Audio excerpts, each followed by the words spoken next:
I want to deal with the question of bringing forward the amount of time that can be made available for the pre-poll vote.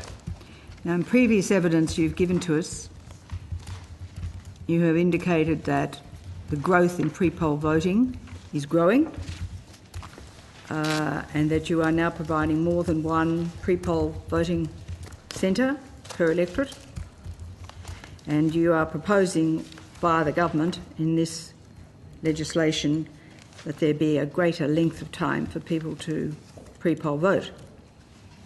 Now, when it was first introduced, the whole idea of pre-poll voting was it was to be pretty strictly administered, and you had to declare that it was impossible for you to be there on polling day, because polling day is what we regard as the place you should be casting your vote. But it seems to me, and I've watched it happen when I've been manning pre-poll voting centres, that people just come in there because they think they can do it anyway, and there's no scrutiny given. They just go in and vote. So it seems to me that a much better provision should be that there is a tightening up on the part of the Electoral Commission to adhere to the laws, to really demanding that people meet the criteria to be able to cast a pre-poll vote. It's on the basis that it reflects the logistical issues of ballot paper printing and distribution.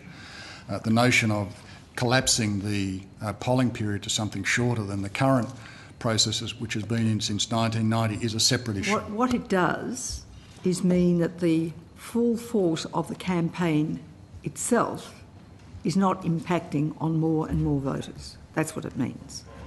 And therefore, we talk about the need for people to engage in looking at policies and making an analysis and to be considered opinion about what is happening in the course of the election.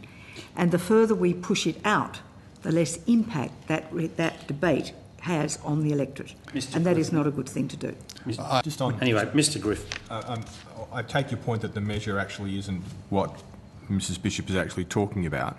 However, just to pick up on what Mrs Bishop is talking about just for a second, if I could, what undertaking is a voter now required to give in order to be able to have access to a pre-poll vote?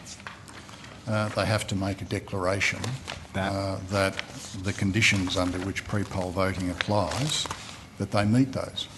And those conditions cover off on a range of points, as I understand it? They do, and if my filing system was better than it is, I'd find them much more quickly. They're contained in Schedule 2 to the Electoral Act, and includes things throughout the hours of polling. The elector will be absent from the state. The elector will not be within 8 kilometres of polling booth. Hang on. Wasn't that changed to outside the division? That's another. That's down in throughout the hours of polling on polling day. The elector will be engaged in his or her employment occupation, and it's got other things outside the division. So there are 11 grounds. You added 3A was added, Chair, which was throughout the hours of polling on polling day, the elector will be absent from the division for which the elector is enrolled. So there are actually 13 when I include 3A and 7A grounds for which they can claim an early vote.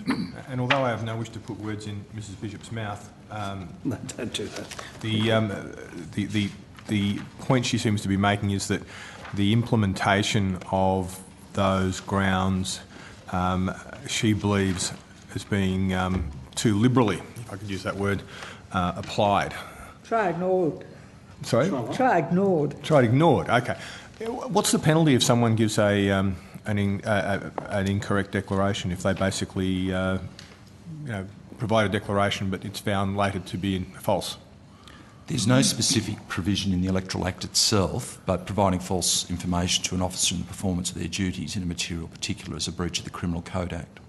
Right, so potentially that's what the result could be for someone if they were to provide incorrect information through a declaration. So am I clear? And my question is now to Mrs Bishop. Are we suggesting that possibly what we should be doing in terms of policing and dealing with the issue of pre-poll voting, that possibly we should be looking to try and charge people under the criminal code?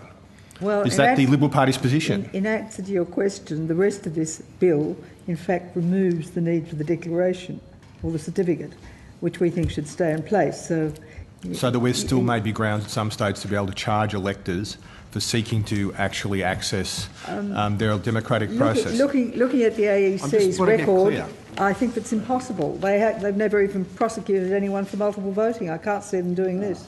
We have been consistent all the way through saying that 1, the integrity of the roll is paramount. 2, there is an obligation on electors under the law to register and then to have their name marked off the roll, but the responsibility should be theirs to put themselves on the roll. That to do otherwise is to put the integrity of the roll at risk, and we know that at law, from decisions made, that you cannot go off to the Court of Disputed Returns and say somebody ought not to be on the roll because they didn't meet the criteria. The courts have said that once you're on the roll, that is evidence of your entitlement to vote. So we've already done that by the changes you've made. We also say that it is the right of an elector to be informed about the policies of the party.